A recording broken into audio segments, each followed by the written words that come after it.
Acho que para a pesquisa, a gente faz esse debate, é muito importante, principalmente para nós que somos da área de serviço social, porque parte de uma inquietação que a gente já vem debatendo de como a relação entre a pandemia e a questão social se revela para nós, né? E para mim, que sou parte do grupo de pesquisa na área do georreferenciamento, alguns conceitos que a gente já debatia em uma série de reuniões da pesquisa, no estudo sobre saúde, território, no momento como esse, coloca toda a população a refletir os conceitos que a gente debatia tanto dentro da universidade. E esse momento que a gente está tendo é muito importante de poder democratizar isso com as pessoas, né? Fazer com que a gente possa refletir criticamente a situação da pandemia. E por conta desse contexto, alguns conceitos que a gente tanto estudava aparecem e são fundamentais para a gente, a partir desses conceitos, fazer uma análise mais crítica sobre os dados que nos são apresentados em relação ao conjunto da cidade, né, vivenciando a experiência da pandemia. Então, por exemplo, para mim que faço parte do grupo da pesquisa, nas atividades de georreferenciamento, preenchendo um banco de dados que tem a ver com alimentar, né, um banco de dados com informações sobre a rede de saúde do estado do Rio de Janeiro, pensar se no momento como esse, de uma pandemia que assola não só o Rio, mas no mundo inteiro, de que forma os equipamentos estão distribuídos, se a população, se eles respondem às necessidades da população. E para isso a gente entra no conceito que é muito importante, que é no conceito de território, porque é, o território, né, como a gente tanto estudava nas atividades da pesquisa a partir do Milton Santos, ele não é só um espaço, né, um pedaço de um terreno, um lugar, uma paisagem com as árvores, também um território vivido, é modificado e ele tem as atribuições dele são dadas a partir das relações sociais que as pessoas estabelecem neles. Então, o Rio de Janeiro não é um lugar de forma generalizada, né, que a pandemia vai assolar de maneira igual a população, porque a nossa grande preocupação é se no modelo de saúde que a gente tem, no momento como esse que a gente está vivenciando, se é de que forma um território como a favela, que é a expressão da desigualdade no território, né, no espaço, se está sendo, se está tendo um atendimento que de fato cobre as necessidades desse território. Então, no Rio de Janeiro, que a gente tem que é extremamente desigual, isso se revela na própria paisagem da cidade, as favelas, a periferia, nós começamos a mapear, a partir das reportagens, de que forma as favelas e as periferias, sobretudo a Baixada, a Zona Norte, e as favelas do Rio estão vivenciando essa experiência da pandemia, para ver se as pessoas nas favelas estão morrendo mais, se elas estão tendo mais acesso. E nós nos deparamos com uma série de problemáticas, né, que são fundamentais para a gente refletir, porque o território a favela, ela tem necessidades especiais. É um território que tem uma diferença, né? Que tem uma desigualdade no saneamento, na disposição das casas, na forma em que existe aquele espaço. E toda essa reflexão que a gente faz, inclusive sobre o próprio CEP, né? De que forma chega o mapeamento, o auxílio e toda a análise governamental de saúde para as pessoas, se encerra na medida em que a favela deixa de fazer parte da cidade, em que os moradores não possuem um CEP nas suas casas, nas suas habitações, porque aquele espaço não é mapeado, não é parte da cidade. A favela não sendo parte da cidade, nos preocupa se essas mortes estão sendo mortes notificadas como elas são, ou se elas estão entrando nesses dados generalizados sobre os bairros. E aí, nessa nossa pesquisa que a gente fez, nós descobrimos que, na verdade, boa parte da cobertura, né, do que assegura esses moradores de favela no combate ao coronavírus não se deu por via de ações governamentais, mas muito pela própria auto-organização dos trabalhadores, dos moradores da favela, que buscaram entre eles uma rede, né, via WhatsApp, via coletivos, para democratizar as informações sobre o contágio, sobre o número de mortes, e, inclusive, fazer disso um contraponto aos dados oficiais. Então, nós encontramos painéis como o do Voz da Comunidade, no site que tem um painel atualizado sobre o coronavírus, que os dados divergem com o da prefeitura, sendo bem maiores do que os apresentados como os dados oficiais pela prefeitura. O que mostra que as subnotificações elas estão sendo uma realidade para aqueles moradores que vivem em situação de mais vulnerabilidade e que reforça, na verdade, o quanto parece que esse território ele não é parte da cidade. E essa invisibilização ela é parte também da própria rede que assegura essas pessoas para se protegerem da pandemia.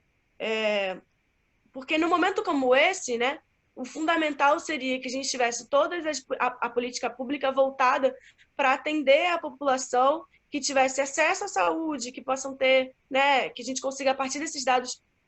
refletir qual território está sendo mais afetado e de qual política pública isso vai gerar, qual intervenção pública vai ser feita nesses locais, mas a favela segue sendo invisibilizada nesse cenário. E o que torna tudo mais complexo é que os dados revelam, né, se as pessoas, desde o contágio, a morte por conta do coronavírus, do Covid-19, se elas tiveram ou a possibilidade de realizar o teste, e quase, na sua maioria das vezes, a partir do sistema privado de saúde, ou se elas já deram entrada, e infelizmente muitas vezes em casos já mais graves, e entram nas estatísticas pelo número de mortes. E para a gente, essa análise dela é muito importante fazer essa reflexão, porque a gente vê o quanto o poder público consegue direcionar um contingente, né, do ponto de vista de equipamento, de uma equipe, de tecnologia para esses territórios. Quando a gente pensa qual é a política pública mais eficaz, né, que mais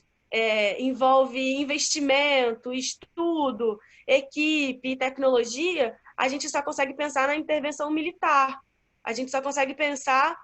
nas incursões policiais, com um grande número de policiamento, com armas super tecnológicas. E no momento como esse, de uma pandemia, a gente se depara com reportagens em que os próprios moradores estão se responsabilizando pela higienização da cidade, pela essa coletividade, né?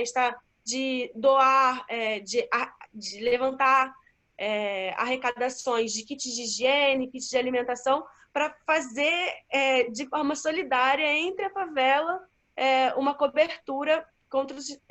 para poder se proteger em relação a essa pandemia. E aí, para a gente, isso é um debate que já é parte da pesquisa que a gente já faz há bastante tempo, refletindo sobre de que forma os próprios equipamentos de saúde também se distribuem no território, né? E se essa distribuição ela é suficiente para atender a necessidades de cada território.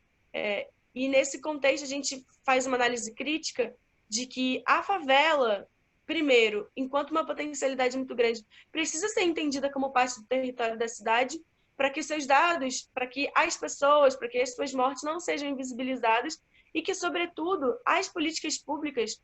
tenham um contingenciamento, de fato, para atender as necessidades dessas demandas que esses territórios específicos apresentam, e não apenas uma ação, né, de uma rede de solidariedade entre os moradores. E isso a gente conseguiu refletir com todo o processo de busca nas reportagens, analisando criticamente os dados, fazendo as reuniões, refletindo sobre o que cada número das estatísticas sobre as mortes, o contágio, nos trazia uma nova informação e que essa nova informação nos gera a reflexão sobre isso. Tá. O que se contradiz muito nas favelas é que a maioria delas tem uma clínica da família por região e tudo mais. E por esses estabelecimentos de saúde, poderia ser feito um levantamento de dados do Covid e tudo mais, né, da população que vive ali. Então, é só reforçando mais mesmo o que, assim, seria talvez uma falta de interesse não notificar, né? Porque tem os instrumentos ali. Na verdade, o que eu vim apresentar aqui é um pouco das problemáticas que a população, né, mais vulnerável sofre dentro dessas comunidades, né, que é tanto quanto, vou puxar um pouco da parte sanitária, né, em relação à saúde, né, que, como a Débora estava falando, que dos piores problemas hoje em dia, né, que tanto o país quanto o Estado, né, enfrenta em relação à falta de um saneamento básico de qualidade, né, porque, segundo os dados que eu peguei, 35% do esgoto tratado no Rio de só 35% do esgoto é tratado aqui no estado. Então, você vê que a gente tem uma grande desigualdade em relação a isso, porque nessas áreas mais vulneráveis não existe um tratamento de esgoto, né? E isso além de ser uma problemática já decorrente, né, no meio de uma pandemia, né, isso piora mais ainda por conta tanto do coronavírus, né, e também a falta também porque o despejo, né, desses esgotos são perto de rios, né, onde as pessoas normalmente moram perto, e isso causa uma série de doenças, né, para além da preocupação da pandemia. E fora que também, né, muitos desses locais, né, ele tem um abastecimento de água irregular, né? Então, quando você fala, né, que uma das precauções para você poder impedir, né, o coronavírus é lavando as mãos, né, tendo kits, né? Então, quando você fala isso dentro de uma comunidade que às vezes o sistema de abastecimento é irregular, né, é muito preocupante você ver que muitas pessoas não têm um acesso às coisas básicas, né? E por isso que até aí eu entro um pouco nessa parte da informalidade, porque muitas pessoas com os empregos informais, né, e mesmo tendo o auxílio emergencial, né, prometido pelo governo federal, muitas pessoas não conseguiram, o acesso é negado. Então, por isso que é importante a participação das ONGs, né? Tanto a população se juntar em grupos de WhatsApp, mas também ter um canal maior dentro de uma comunidade, né? Para poder relatar os problemas que acontecem ali dentro, né? E para poder ajudar na arrecadação tanto de cestas básicas e kits de higiene. E isso eu dou um exemplo que eu vi muito na Rede da Maré, na ONG Redes da Maré, que eles fazem essa captação, né, de recursos para poder ajudar essas populações que não estão tendo acesso ao auxílio emergencial, que têm trabalhos informais ou às vezes até são idosos e que não podem trabalhar, têm que ficar em casa. Então, eles sofrem muito com essa problemática, porque, segundo uma pesquisa que eu vi aqui da FGV, aqui no Rio de Janeiro é o estado que tem o maior nível de informalidade do Brasil. E muitas dessas pessoas informais são moradoras de comunidades, né? E com o meio dessa pandemia, é muito difícil você falar de um isolamento social para essas pessoas, porque elas precisam trabalhar, elas necessitam desse dinheiro, né? Então, é muito complicado e por isso que essa ajuda das ONGs é muito importante para poder ajudar eles tanto nessa distribuição de kits e cestas básicas. E, para além disso, né, eu falo um pouco da violência desses locais, porque mesmo tendo essa necessidade da saída dessas pessoas, e também gera um medo, porque você tem o medo de, quando você está indo trabalhar, você tem o medo de, às vezes, não conseguir voltar para suas casas, por estar tendo algum tiroteio, algum confronto, e também o medo gerado pelo coronavírus, por conta da quantidade de casas muito juntas dentro das comunidades, né, às vezes as pessoas têm medo de contaminar a própria família, porque precisa trabalhar, né, e nisso elas têm o medo de contaminar a própria família, saindo assim, né, com algo necessário. Então, a violência mesmo, tipo, tendo a diminuição tanto dos meses do ano passado comparados aos meses desse ano, né, diminuiu quase 40% os tiroteios, mas a guerra não acaba, né? Infelizmente, os confrontos, os tiroteios não param. E muita gente nisso, inocente, que às vezes precisa trabalhar, né, saindo das suas casas e acaba tomando bala perdida ou algo assim. Então, é muito complicado você falar para alguma pessoa nessa localidade que ela precisa fazer isolamento social, que ela precisa lavar durante 20 segundos a mão, porque ela sofre uma série de problemáticas que impede delas fazerem isso. Tanto pela falta da assistência, né, de políticas públicas, pela prefeitura, pelo Estado, e nisso dificulta muito, né? E você comparado, né, se você comparando zonas, né, a Zona Sul, por exemplo, com a Zona Oeste, você vê a discrepância disso tudo. E, além disso, né, eu vou mostrar um pouco em relação à educação, porque muitos estados estão implementando o ensino remoto, né? Tanto o ensino remoto por conta, né, do coronavírus e também a distribuição de apostilas para quem não tem acesso à internet. Só que você falando dessas pessoas dentro dessas comunidades, é muito complicado, porque elas enfrentam várias coisas. É a falta de saneamento, é a violência, às vezes a informalidade. Então, muitas pessoas não conseguem ter esse ensino. Fora ainda que o acesso à internet não é universal. Nem todo mundo tem um acesso assim, a uma rede de internet rápida que possa fazer videochamadas, que consiga estudar. Fora que muitas disso de distribuição de apostilas, na verdade, só ficou no papel, porque crianças e adolescentes, desde o ano passado, não têm acesso. Então, eles estão esse tempo todo, na verdade, sem estudar. E aí, eles querendo implementar o ensino remoto, é muito complicado por conta disso tudo. E fora que 30% dos domicílios em relação a nível Brasil não possuem acesso à internet, né? E se você for botar o acesso em relação ao telefone, né, o telefone celular, também é muito complicado, porque não é uma plataforma adequada para estudo, né? Então, e aí depois eu vendo mais sobre isso, pesquisando um pouco mais, né, nessa pesquisa que eu vi, o nome é CETIC, né, uma pesquisa que eles fizeram em relação à parte tecnológica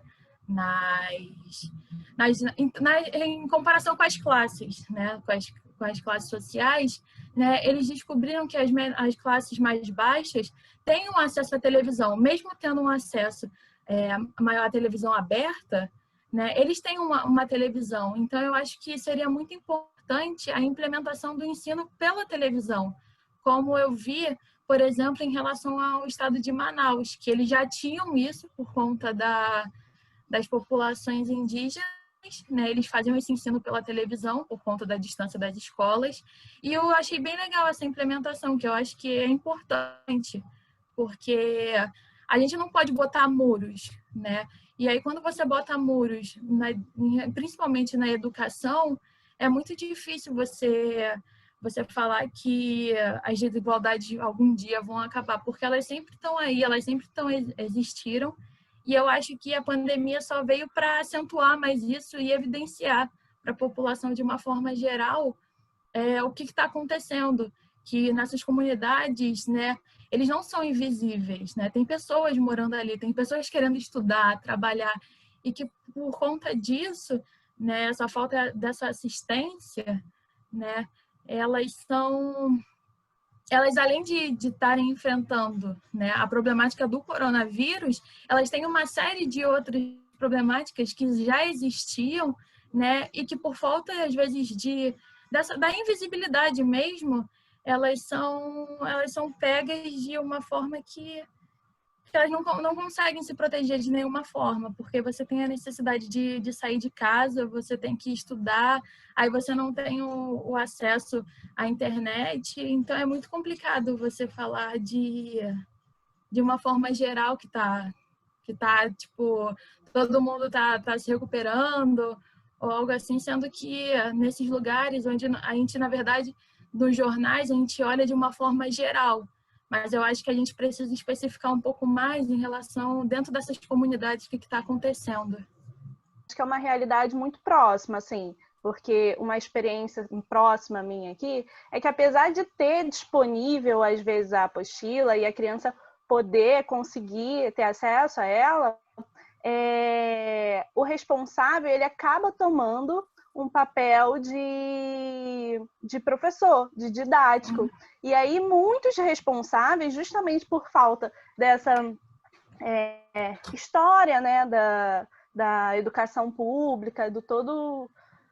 toda a falta de investimento que a gente já tem até os dias de hoje, se ressalta ainda mais com a pandemia, porque existem responsáveis que não sabem ler. Então, como é que você vai ensinar para o seu filho, para a criança, que, assim, é um pouco complicado e é ausência mesmo. Então, acho que realmente a pandemia ela só veio ser mais um agravamento, né? Porque as diferenças já estavam aí. E a gente